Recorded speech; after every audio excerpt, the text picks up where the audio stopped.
EU Commission President and virtually all the bloc's commissioners have touched down in New Delhi. Brussels undertaking an unprecedented visit to India as it aims to strengthen its partnership with the world's fifth largest economy. Ursula von der Leyen is set to meet the Indian Foreign Minister this Thursday and then sit down with the country's Prime Minister Narendra Modi tomorrow. Advancing talks on a free trade agreement and expanding cooperation on things like artificial intelligence are just some of the topics on the table. For more on this story, we can bring in Chietigj Bajpaee, Senior Research Fellow for South Asia at Chatham House. Thank you very much for joining us on the program today. The EU clearly is trying to stroke India's ego with this visit. What exactly is it hoping to achieve here?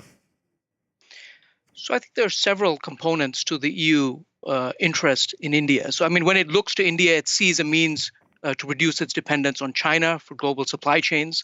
It sees a vast market and an engine of global growth. It sees a valued partner in the global south on key issues of global governance, so whether it be climate or digital public infrastructure. I think all of these factors are driving engagement between New Delhi and Brussels. And then you could possibly add the Trump factor to that, which adds further urgency to deepening the India-EU relationship. You know, as Europe tries to essentially forge coalitions with like-minded countries, it sees India as a country that fits that profile as the world's largest democracy, as a country that presents a more benign worldview, which is non-Western but not explicitly anti-Western, unlike, say, China or Russia or Iran.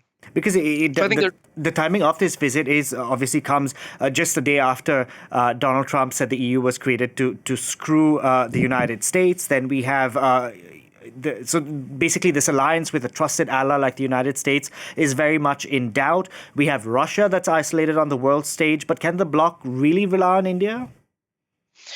Yeah, I think that is a valid question. There are questions to which India fits the profile that I just mentioned. You know, it maintains this long-standing commitment to strategic autonomy in its foreign policy, which essentially means it engages all major poles of influence in the international system, including countries with which Europe has a history of difficult relations, including Russia, Iran, but I would now increasingly the U.S. as well.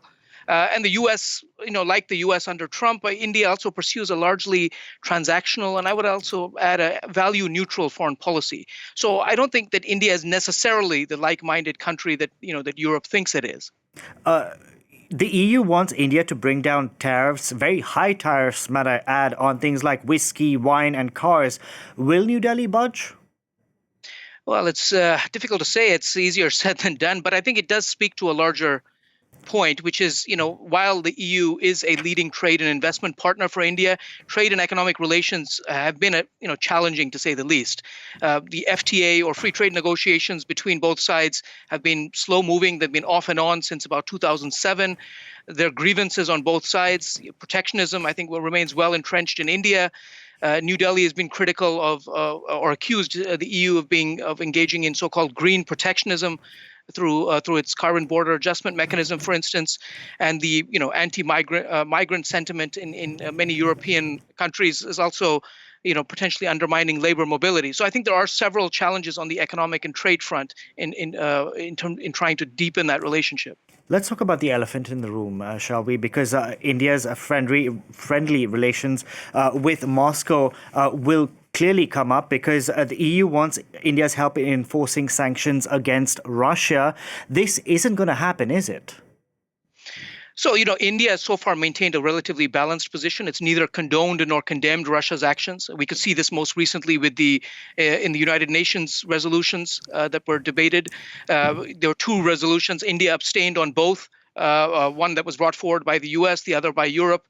And I think, both EU and India are coming from very different vantage points. Russia remains a key strategic partner for India. India is not going to abandon that relationship.